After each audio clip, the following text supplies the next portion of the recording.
I've been watching wrestling since December of 2001. I've seen plenty of shows during that time that have gotten me pumped. I mean, you have shows that I've bought on pay-per-view when I had little money. You've had shows that I've bought on DVD as soon as they came out and watched, as soon as they came in the mail, without an interruption, and, that I've loved. I have never been more pumped for a show in my life than the show that will be taking place this Saturday night from New York City. ROH's 5th internet pay-per-view, ROH Final Battle 2010. It might have something to do with the fact that I will be there live.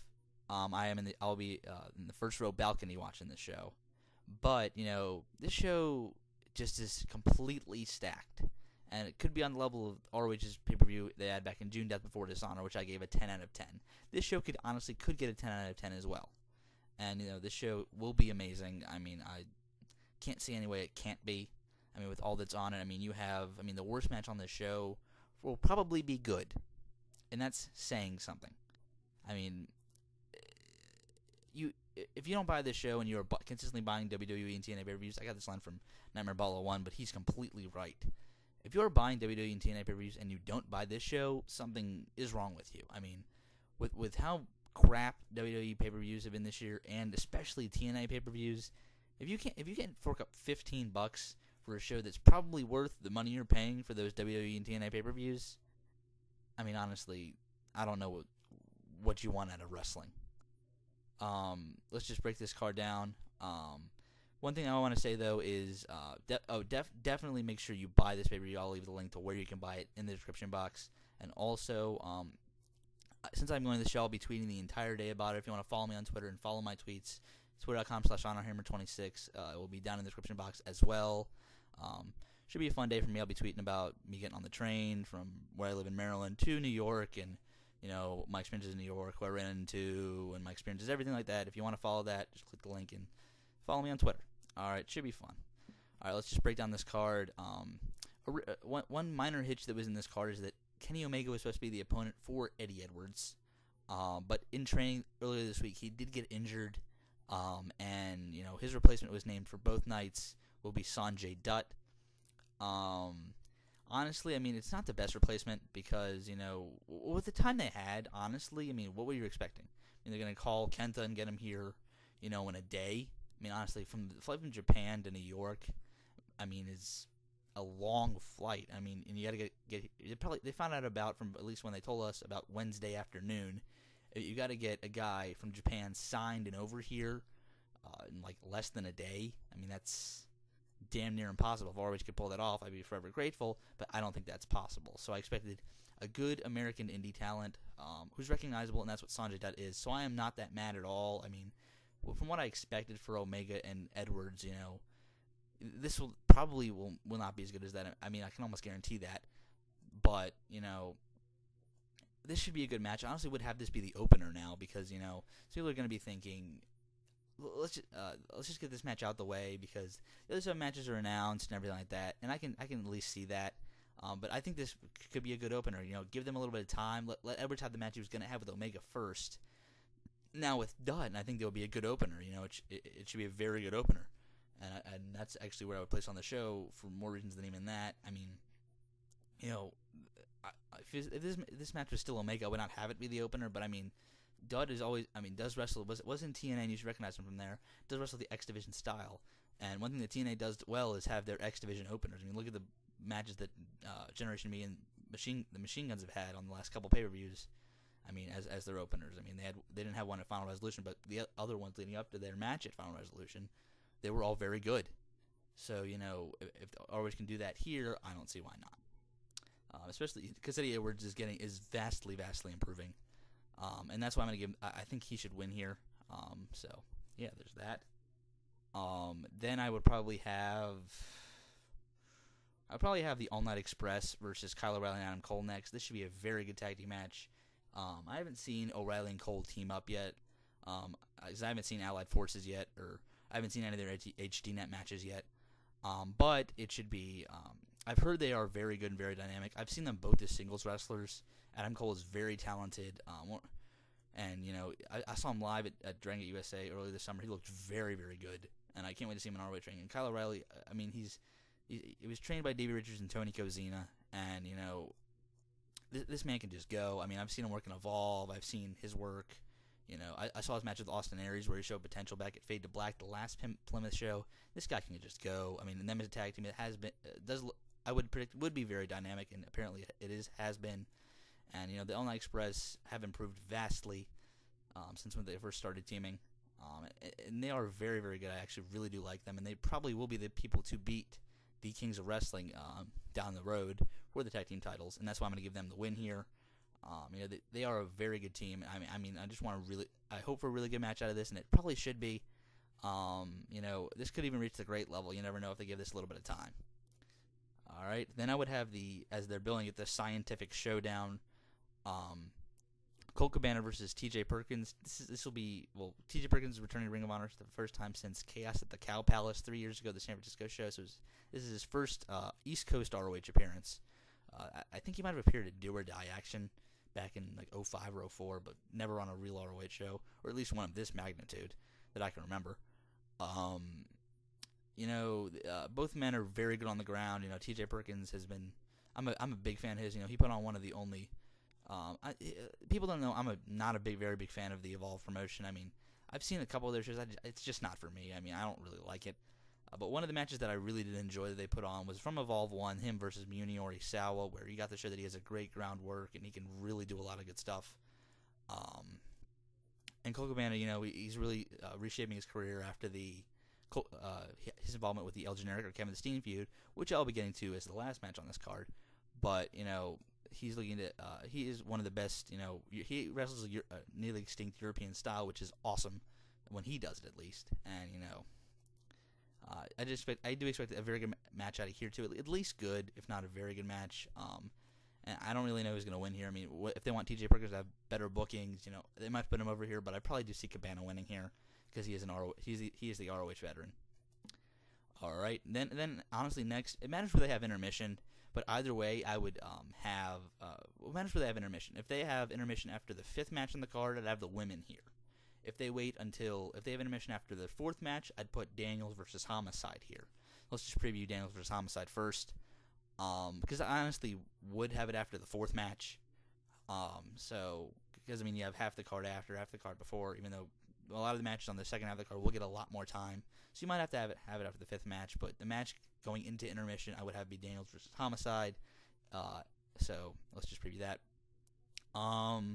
You know, this match is from two guys who were previously fired from TNA this year, and you know they've had a lot of good experience against each other. So I don't expect this match to be any less than good.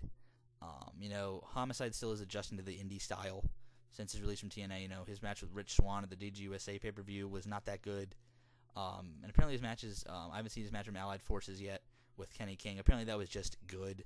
So, I mean, that he has probably better chemistry with than Christopher Daniels. Maybe we can get him back to the indie style. Christopher Daniels was doing that same thing earlier this year. I mean, his match with Kevin Steen at Civil Warfare, which, you know, if subscribers to my videos know my involvement in that. But let's move on. But anyway, Christopher Daniels was adjusting to that. He did have a very good match with Eddie Edwards the next night in Supercard of Honor, and then was adjusting after that, and had a great match with Kenny Omega at the Florida Honor 8. So, you know, he's had several great matches since returning to the indie circuit. So, especially because apparently his match with, which I'll buy on Sunday or Saturday is Richard versus Daniels, which I really, really want to see. So, you know, and this match should be very good. I kind of do see Homicide winning here, only for the reason being that this is kind of for the number 1 contendership, and Christopher Daniels is the ROH TV champion now. So, I mean, he's kind of going to have to be busy with that a little bit. So I'll give the win to Homicide here. And then next I would have intermission. I don't know whether they're going to show like a match like they did during Final Battle 2009 during intermission. If they don't, or they just have Jim Cornette in the ring or something like that, they'll plan something or show video packages for the second half. I would have, coming back from intermission, Daisy Hayes and Awesome Kong versus Sara Del Rey and Serena Deeb. Serena Deeb recently fired from WWE. You should recognize her as the bald or girl with little hair that was with CM Punk and Straight Society. Before that, she did work in Shimmer and Ring of Honor. If you have, I mean, I don't really, I think she might have wrestled 1 or 2 matches, like at house shows for the WWE. But besides, I don't really think she wrestled all that much, if any, in the WWE. So, I mean, I'm really looking to see with little experience, she's going to probably jump right back on her horse here and be a good worker. I mean, she's had very good matches against Sara Del Rey before. So, I really do expect this match to be very good. And I'm hoping Ring of Honor does give them time. I mean, I was at Chikarasaurus Rex, the Chikara show earlier this year, and it was Daisy Hayes and Sara Del Rey versus Austin Kong and Raisha Saeed. They didn't get time. They still put on a good match, in my opinion. The Del Rey Kong matches from earlier this year, they both were not given all that much time, and they both were pretty good. Especially the one at Supercard of Honor 5. I mean, if that one was given, 5 more minutes, that could have been great. So, I just give these, I'm not asking for like 30 minutes here. Just give them like 15. I think that's perfect. 15, 16, If not, if you're a little tight on time, give them 13, that'd be fine with me too. I don't really see a winner here. Matter who they want to book in the future. They could go either way. You probably would have to give it to the face team of Hayes and Kong. I really don't care who wins here, honestly. It should be a good women's match. It could be women's match of the year, which I actually did see live in my other Chikara show, Manami Toyota versus Daisy Hayes. So, all right, then we will get to the 6-man tag team grudge match, J Mark and Papa Briscoe versus the Kings of Wrestling and Shane Hagadorn. I don't expect Papa Briscoe and Shane Hagadorn to go at it for that much of the match. And so that pretty much leaves the Briscoe brothers versus the Kings of Wrestling. And if you've seen their 2 previous matches on iPPV, you know what you're probably going to get here, which is just 2. They put on back-to-back amazing matches that were totally different. And so they proved that every match they've ever had against each other, and even dating back to 2006, has been at least great, if not amazing. So, they can put on, I expect no different here, put on a great, amazing match, And with the involvement of Papa Briscoe and Shane Hagadorn, maybe we should even add to the match. So I'm really looking forward to this. I probably do see the team of the Briscoes winning here. And maybe even getting a tag title shot down in the future, if they pin, either Hero or Claudio. So this should be a fun match and a great match at that to watch as well. I'm really looking forward to this. Then we get to the end of the sanctioned card, and I'll explain that in a minute. The ROH World Title match, Roderick Strong versus Davey Richards. This match, they put on an almost amazing match back at Bitter Friends, Stiffer Enemies 2. It was April 24th, the Chicago show. Which, went to a 20-minute time limit draw, and if that match had been given a clean finish in 5 more minutes, that would have been completely amazing and just mind-blowing. If they do that here, that would be awesome, because the match is going to be amazing. I do expect, this match to be at least great at the very, very, very least, but I could definitely see this match going to the amazing level. So people have been saying that, this match could reach Davey and Tyler. I don't really see that. Davey and Tyler, were 2 performers at the top of their careers. I'm not saying that Roderick Strong isn't. I'm just saying that, I just don't see it for whatever reason. I think this match, has a 1% chance of getting there, but I just don't see it. But this match should be amazing at that. I really, really am looking forward to this. And some people are completely sold on Davey Richards winning the Ring of Honor World Title in this match. I'm kind of set on it, but I think there's still a little bit of a possibility that Roderick Strong retains with Davey Richards beating him down the road. Because I put it at 95% that Davey Richards is the guy to beat Roderick Strong for the world title, whether it's in another match down the road or here. And I'll give it 85-90 that it's going to be here. So, I do see Davey Richards winning this match and winning the Ring of Honor World title, which should be a great moment to end the sanction card. Now, the main event is an unsanctioned match. So ROH kind of made a creative way of giving the show. There was a little bit of a dispute between which match the main event. It's kind of now both. So, the sanction card ends with the ROH World title match, and then goes to the final battle at Final Battle, a fight without honor. Kevin Steen and El Generico, 1 year in the making. If Generico loses, he will unmask forever. If Steen loses, he will quit Ring of Honor. These two are literally gonna try and kill each other. This match should be insanely brutal. I'm gonna call this gonna be the most brutal and barbaric match in Ring of Honor history. More brutal and barbaric than Whitmer and Jacobs, more than Briscoe's Steen and Generico from Death Before Dishonor 5. And that's the type of match I expect here, with a little bit more of a little bit more drama in it than even that. Because if you've seen that match, they basically tore the arena apart, and all the in-ring spots were completely brutal. That's exactly what I'm expecting here, and then they're going to even top that. You know, this match should be awesome.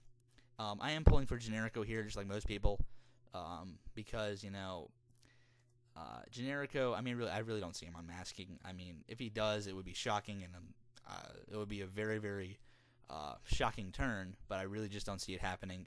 But, you know, Steen and Generico, I love both of these guys. You know, they are both awesome guys.